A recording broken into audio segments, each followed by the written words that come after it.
Alô, meus amigos do Soda Santos Debate. Pelo visto, chegou a vez de Miguelito ganhar a oportunidade no time principal do Santos. O boliviano está relacionado para o jogo desta segunda contra o Ituano na Vila, 8 da noite. E a lista de relacionados apresenta mais novidades e dá indícios de qual equipe o técnico Fábio Carille vai colocar em campo para tentar se manter na liderança do Campeonato Brasileiro da Série B. Vou te mostrar a lista de relacionados, falar o que pensa Carille sobre Miguelito, mais uma oportunidade imposta pela diretoria ou uma observação feita pela comissão técnica, um meia-culpa de utilizar o Miguelito pela primeira vez na temporada de 2024 no time principal. Vem comigo, se inscreve no canal, ativa as notificações, deixa o like que é importantíssimo e comenta aqui embaixo. Miguelito, vai dar bom? O que você pensa sobre Miguelito? Ele tem chance nesse time de conquistar, de repente, uma vaga, até ganhar a vaga do Juliano? Tem chance de ser titular do Santos, o Miguelito? Comenta aqui embaixo que eu tô lendo tudo, tá? E a gente já começa, vou começar já te apresentando aqui a lista de relacionados do Santos. Vou mostrar todos e nela você já percebe uma alteração que dá um indício de uma escalação diferente, um pouco mais, digamos, ofensiva do Santos. Bora lá, colocar na tela aqui os relacionados do Santos, tá? Ó, nós temos o Guilherme como novidade no ataque, nós temos o Joaquim como novidade na zaga, tá? Vamos lá. Goleiros, apenas 2. Isso é um praxe do Carille de relacionar só 2 goleiros quando os jogos são na Vila Belmiro.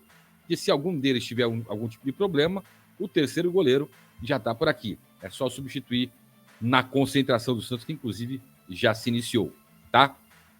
Diógenes e Gabriel Brazão são os goleiros, o Brazão é o titular. Laterais, Aderlan, Escobar, Sherman e Souza, 2 direitos, 2 esquerdos, Aderlan e Escobar, os titulares. Zagueiros, Alex Nascimento, Gil, Jair e Joaquim.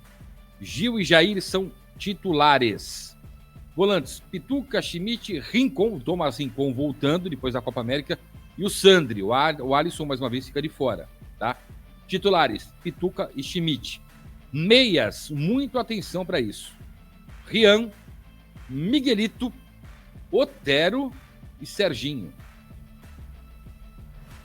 Rian, Miguelito, Otero e Serginho. Ele começou testando o Serginho entre os titulares, tá? E trabalhou com o Otero também. Engraçado que o Otero aparece na lista de relacionados como meia. Ele sempre apareceu na última linha dos relacionados como atacantes, como tem o Guilherme, o Furt, o Matheus Xavier, que é da base, o Pedrinho e o William Bigode. Ou seja, o Otero aparecendo na lista como meio-campista. O Otero vai ser titular. O ataque com Pedrinho, Furt e Guilherme. O Carille coloca 4 atacantes, um deles para trabalhar como armador no lugar do Juliano, porque o Serginho não respondeu às expectativas nos treinamentos. E existe uma grande possibilidade do Miguelito entrar no decorrer do jogo, porque é a função, ele não é um meia armador, o Miguelito, mas ele é um cara que sabe trabalhar, um meia que sabe trabalhar um pouquinho mais pelo lado direito, que sabe transitar entre as linhas, né? E se precisar de um pouquinho mais de movimentação, ele pode entrar perfeitamente na vaga do Otero, porque o Pituca, nesse esquema tático, nesse sistema de jogo do Carille, o Pituca, ele avança um pouquinho mais com o Santos com a bola no pé. Você tem os 2 abertos, o Guilherme pela esquerda e o Pedrinho pela direita, o Fute mais posicionado e o Pituca avança para o lado do Otero, né? Para trabalhar, de repente o Otero trabalha um pouquinho mais pela esquerda, o Pituca vem um pouquinho mais pela direita e o Schmidt fica mais. O Aderlan é o lateral que não passa tanto, o Escobar passa mais, né? Então você vai ver um pouco mais da passagem e o Aderlan fechando numa saída de 3 ali, até como um terceiro zagueiro em muitas das oportunidades. O Sherman começou a perder espaço por causa da bola aérea, por causa da condição mais defensiva do Aderlan, que o Carille entende que dá mais uma proteção para a zaga. E o Santos, quando mudou nos últimos 4 jogos, por exemplo, não sofreu gols, né? Então a gente tem que entender o que projeta, o que explica o técnico Fábio Carille. Se vai dar certo contra o Ituano, que é um time perigoso, apesar de estar na zona do rebaixamento, a gente vai ver na prática na Vila Belmiro e o Soda Santos vai estar lá, tá? Para ver e relatar para vocês tudo após o jogo, direto da Vila. Mas Acredito eu que o Miguelito vai entrar no decorrer do jogo, que ele ganha uma oportunidade. Fará, fala aí, você disse no começo, é uma oportunidade imposta pela diretoria? Cara, o Miguelito, até ir para a Copa América, ele não estava inscrito no Campeonato Brasileiro.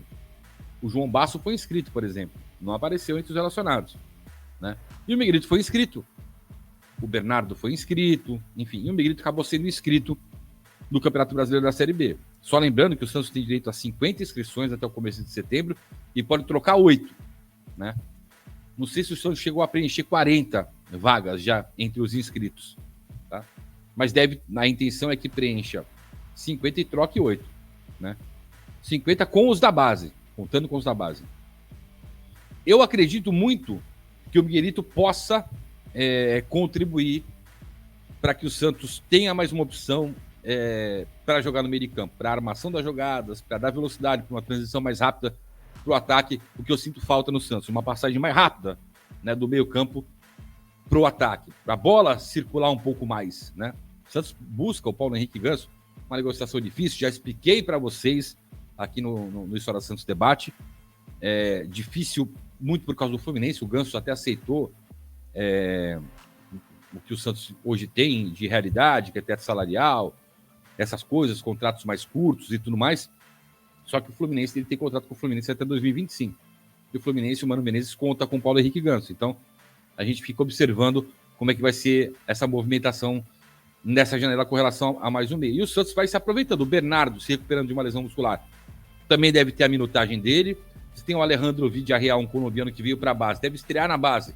E já foi utilizado e observado pelo Carille nos treinos durante a semana, né? Você tem o Nicolás Profeta, que é um venezuelano também para cabeça de área, para segundo homem de meio de campo, que também já foi observado no profissional.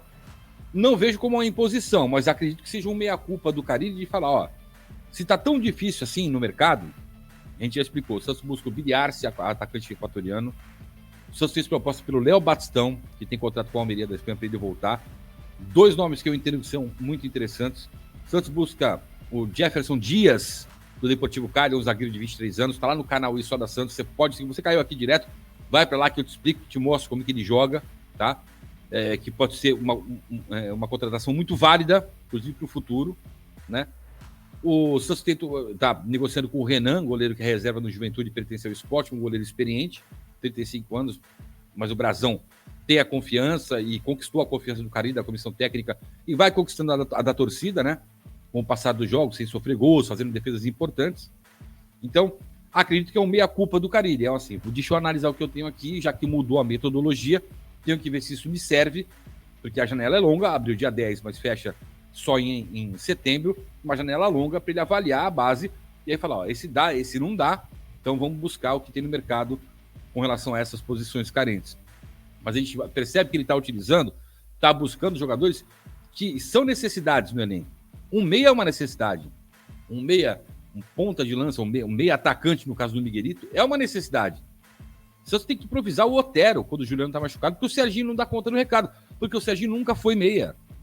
O Serginho pode até ter atuado como meia no Maringá, do Paraná, tudo que ele pertence está emprestado. Mas a gente sabe, conhece ele da base do Santos, que ele era sempre o segundo homem no meio de campo, ou até um terceiro homem no meio de campo.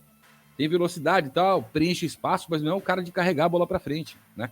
Então, olha só a necessidade, o buraco no elenco do Santos com relação à meia, quando o Juliano não tá e não tem quem preenche essa vaga. Então tá aí, Miguelito, daqui a pouco vai vir o Bernardo para ser observado, o Vidiarreal, e assim vamos, porque o Santos precisa de um meia. Não é que, utilizando esses da base, eles dando conta do recado, como o Matheus Xavier já mostrou que tem condições, e olha que o Patati ficou fora. Vou colocar para vocês, o Patati tá fora. Tá? Fora da lista de relacionados, o Patati. Porque o Matheus Xavier passou à frente dele. É um moleque que tem condição de atuar pelo lado direito, mostrou que tem essa condição. Você tem o Guilherme pela esquerda, tá? O Fute mais centralizado, o Pedrinho pela direita. Você substitui o Pedrinho entre o Matheus Xavier. Se o Guilherme de repente cansar, aí você pode colocar, de repente, adiantar um Otero para lá e botar um Miguelito no meio de campo, né? Se o Fute cansar, tiver algum problema, o William Bigode é o substituto dele. Então você vê que os relacionados foram alinhados pelas necessidades para um ter substituição do outro. O cara ele pensou nisso e o Patati tá fora. Aí tá fora, né? Então, Eu vejo como um meia-culpa do Carille, né? Que é importante. Só lembrando que quem retorna é o Guilherme, é o João Schmidt, que cumpriu suspensão, é o Thomas Rincon, são jogadores que retornam. O Thomas Rincon que estava na seleção venezuelana disputando a Copa América, né?